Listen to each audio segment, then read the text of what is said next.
네, 안녕하십니까. 신지식인 정인태입니다. 저는 국립한국복지대학교 특임교수를 역임했습니다. 인생을 포기하는 사람들 작년 10만 명 이상 신고를 했다는 거죠.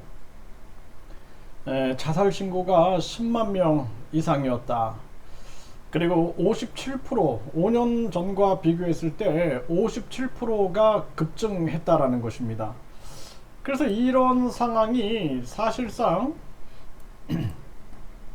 코로나로 인해서 경제적 어려움 커진 영향 분석 거의 정확하죠. 이렇게 5년 전보다 57%가 급증한 이러한 자살 신고 10만 건이 넘었다라는 거죠. 그래서 이러한 정황이다 그러면은요, 이 정부가 특단의 대책을 세워야 되는 겁니다. 이 대한민국이 자살률이 세계 1인데 이거 굉장히 심각한 문제입니다. 이게 돈이 있고 그리고 배가 부른 사람들은 이게 남 얘기처럼 들리는 거예요. 이게 그냥 영화 보는 것처럼, 드라마 보는 것처럼 들리는데, 실질적으로 유서를 써본 사람들 진짜 월세를 못 내고 은행의 마이너스 통장이라든지 이런 것들을 못 내 가지고 쌀을 못 사는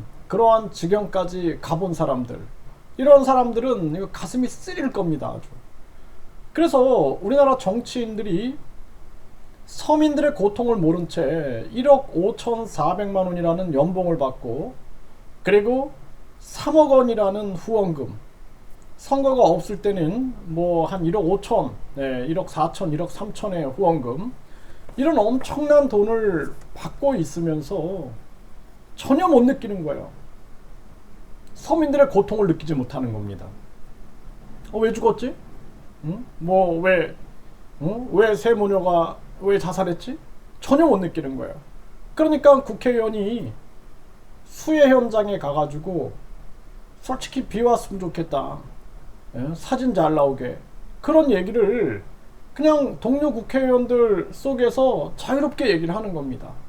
전혀 못 느끼는 거예요. 수해를 입어서 그 영화 속에, 그 기생충 영화 속에처럼 반지하에서 사람들이 죽어 나가고 뭐 이래도 영화 속 이야기처럼 느끼는 거지, 실질적으로 나와 상관이 없으니까 전혀 느끼지 못하는 것입니다.